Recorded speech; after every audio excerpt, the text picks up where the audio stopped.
I'm going to tell you something dangerous. Something most people will reject instantly.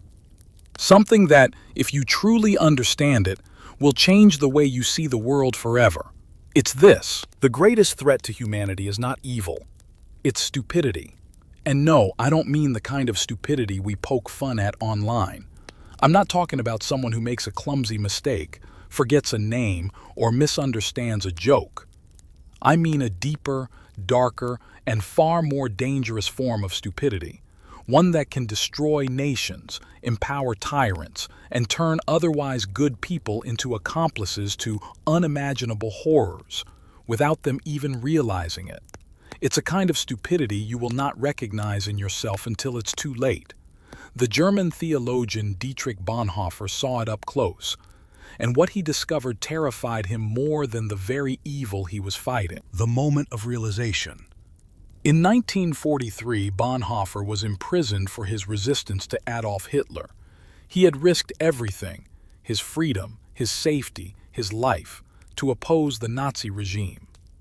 From his cell, he had time to think, to observe, to try to understand how an entire nation had fallen under such darkness. He expected to find the root of the problem in malice, in cruelty, in raw evil. Instead, he saw something more disturbing. It wasn't the committed villains who posed the greatest danger, it was the compliant fools. The people who nodded along. The people who believed the slogans without question.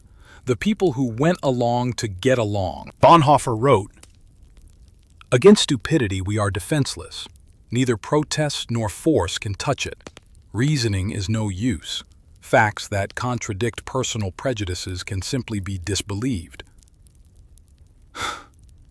The fool, as distinct from the scoundrel, is completely self-satisfied. Why this stupidity is different? This stupidity is not about intelligence. You can have a genius-level IQ and still fall into it. It's not about education either.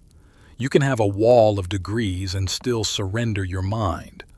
Bonhoeffer saw that stupidity, in his sense, is a moral failing, a willingness to let someone else think for you. It's not a brain problem. It's a spine problem. When you give up your responsibility to think, you become an instrument. And once you're an instrument, someone else will play you, and you might never realize whose song you're playing. The comfortable surrender. Why would anyone surrender their mind? Because thinking is risky. When you think for yourself, you risk being wrong. You risk being mocked, excluded, punished. You risk losing the comfort of the crowd. And here's the truth. Most people don't like to hear belonging often feels better than truth. In times of crisis, economic collapse, political unrest, war, the temptation to hide inside the herd is overwhelming. If everyone is marching in one direction, you feel safer moving with them, even if you have no idea where they're going. But Bonhoeffer warned, that is exactly when stupidity spreads the fastest. It thrives in the fertile soil of fear, conformity, and mass movements. Why it's more dangerous than evil. Here's the strange thing. Evil is easier to fight than stupidity. Evil at least knows what it's doing. A criminal, a tyrant, a manipulator. They have motives. They can be exposed, resisted, overthrown. But stupidity. Stupidity has no awareness of itself. A stupid person, in Bonhoeffer's sense, can be utterly convinced they are on the side of good. They can participate in monstrous acts, all while believing they are righteous. And because they believe they are right, they will defend their position with passion, even aggression. You cannot reason with them because reason is no longer their compass. Evil needs accomplices. Stupidity provides them. History's dark pattern. You've seen this before. In Nazi Germany, millions of ordinary people became the machinery of oppression, not out of deep-seated hatred, but out of thoughtless obedience. They followed orders, they repeated slogans, they silenced doubts.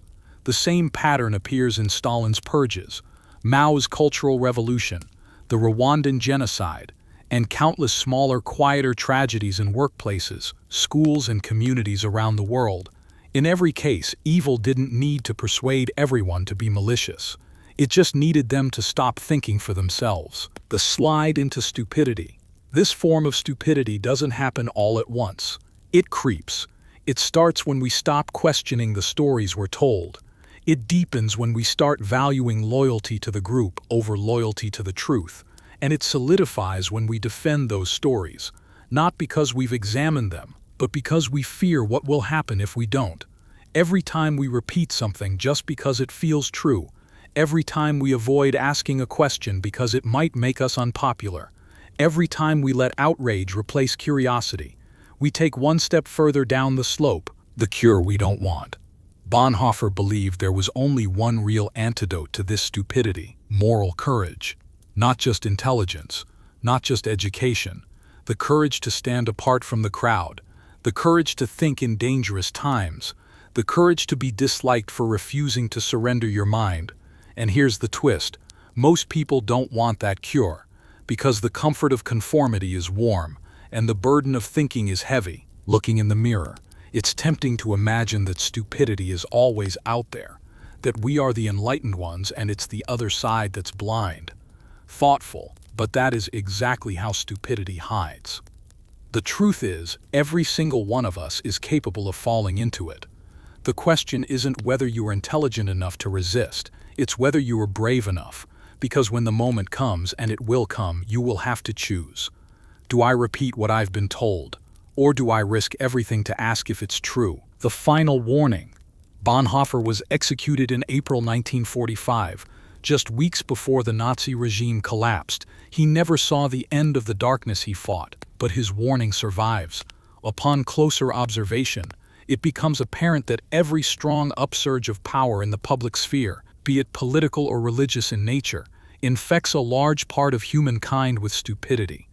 That means this isn't a warning from the past, it's a mirror for the present. Look around you. Wherever you see fear, wherever you see mass movements, wherever you see people repeating words they didn't think of themselves, stupidity is at work. And the question is no longer how could they fall for this, it's when will we? Because stupidity doesn't knock on the door and announce itself. It moves in quietly, settles comfortably, and makes you feel at home until one day you realize you can no longer hear your own thoughts. The terrifying truth Bonhoeffer wanted you to know is this: evil will always need accomplices, and stupidity will always volunteer. So when the test comes, and it will,